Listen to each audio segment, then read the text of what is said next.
আমি পরে বললাম যে খালু, আপনি যেটা করতেছেন আমি কিন্তু ঠিক থাকতে পারতেছি না, বাইরে ঠিক হচ্ছে না আমার।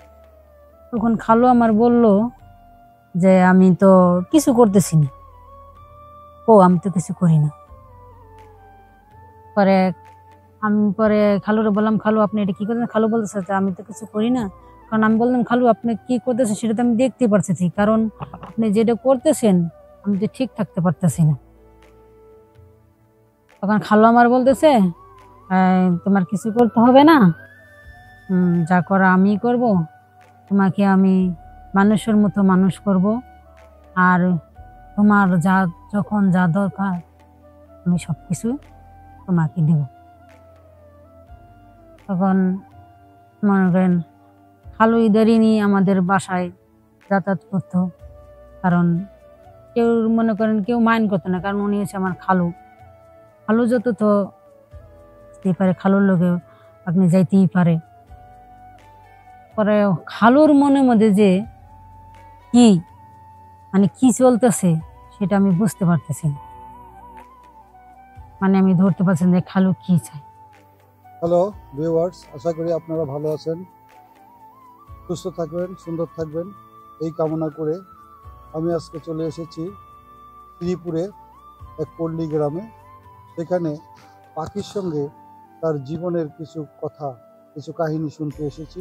পাখি, তুমি তোমার বলো, তোমার জীবনে কি ঘটেছিল তুমি বলবা, আমরা শুনবো। হ্যালো বিয়াস, আমার নাম পাখি। আমি আর জীবনে যা ঘটেছে, জীবনের গল্পটা আপনাদের মাঝে তুলে ধরছি। আমার জীবনের গল্পটা হচ্ছে, আমি যখন ক্লাস 9-এ পড়ি,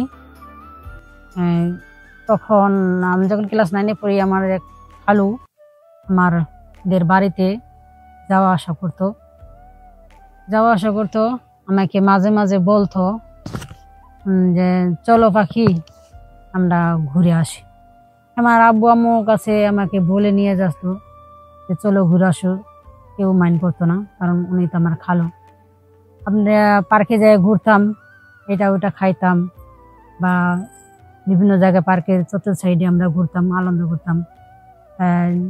খালু আমাকে হঠাৎ করে একদিন পিঠির ভিতরে শিরশিরানি দিতেছে। তখন তো আমি চমকে উঠলাম, বললাম যে খালু এটা আপনি কি করতেছেন? খালু এখন বলতেছে আমি তো কিছু করি না।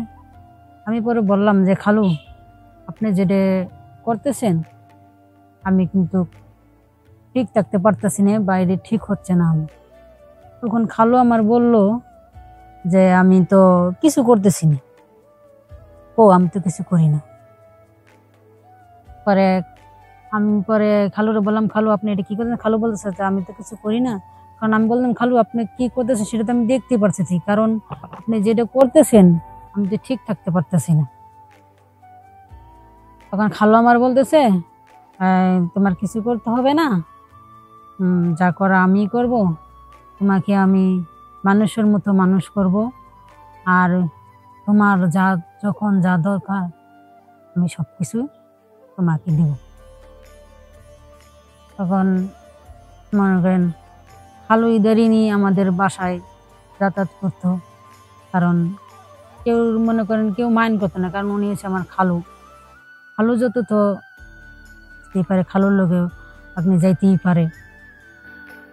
পরে খালুর মনের মধ্যে যে কি কি চলতেছে সেটা আমি বুঝতে পারতেছি না, আমি ধরতে পারছি না যে খালু কি চায়। খালুকে আমি বললাম যে খালু আপনি আমার কাছে কি চাচ্ছেন, বা এমনটা কেন করতেছেন? খালু বলতেছে যে তোমার কাছে কি চাচ্ছি, তোমাকে তো বলতেছি যে তোমাকে আমি মানুষের মতো মানুষ করব। হ্যাঁ, তুমি তো সেটা বোঝো না। খালু যে আমার কাছে কি চাচ্ছে আমি তো খালুর বিষয়ে কিছুই বুঝলাম না। তখন যা হোক, খালুর ব্যাপারটা আমি এমনি কিছু বুঝতে পারছি যে খালু আমার কাছে কি চায়। কিন্তু তো মানুষের যে 10-5টা মানুষের লোক যে সম্পর্ক বা রিলেশন হয়, সেটাই হয়তো খালু আমার সাথে করতে চাচ্ছে, আর খালু আমাকে প্রকাশ করে কিছু বলতে পারতেছে না। যাই হোক, খালুর কথাটাই আমি রাজি হইলাম। খালু যেটা আমাকে বলতেছে, খালু আমার রিলেশনে জড়াতে চাইতেছে, তখন আর আমিও ঠিক থাকতে পারতেছি না। আমার শরীরে চিনচিন চিনচিন করে, আমি ঠিক থাকতে পারি না। খালু যে এটা কি বলতেছে, তখন আর খালু যতছ আমাকে বলতেছে যে তুমি মনে কিছু নিও না, তুমি যেটাই বুঝো যতটুকুই, আমি যতটুকু বুঝি। তো খালুকে আমি প্রশ্ন করেছি, খালুর মন্দ করা ঠিক না, খালু এগুলো করেন না, বাইরে মানুষের সমাজে মানুষে খারাপ বলবে বা মানুষের চোখে একটা খারাপ নজর বুঝতে পারলে মানুষ অন্য একটা মাইন্ড করবে। এটা বললাম খালুকে।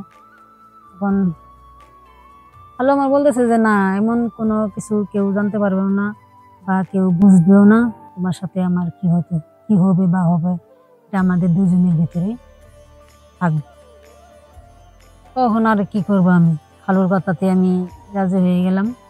মানে আমারও মনে করেন, আমিও তো একটা মেয়ে মানুষ, আমারও তো শরীরে একটা আছে। খালু যে বুঝতে পারছি, খালু যে সেক্সের বিষয়টা বা আমাকে কি করতে চাইছে, এটা আমি বুঝতে পারলাম।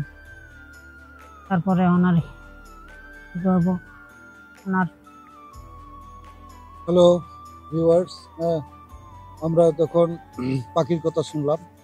সত্যি একটা হৃদয় বিদারক ঘটনা। খালু এবং খালুর সাথে যে একটা ঘটনা, এটা খুব হৃদয় বিদারক। যদি এই গল্পটা শুনে আপনাদের এতটুকু ভালো লাগে, তাহলে আমাদের চ্যানেলকে সাবস্ক্রাইব করুন, কমেন্টস করবেন, লাইক দেবেন। আশা করি আপনাদের সাথে আবার আমাদের অন্য কোনো জায়গায় দেখা হবে। এই প্রত্যাশা রেখে আজকের মতো বিদায় নিচ্ছি। আমি মান্নান। খোদা হাফেজ।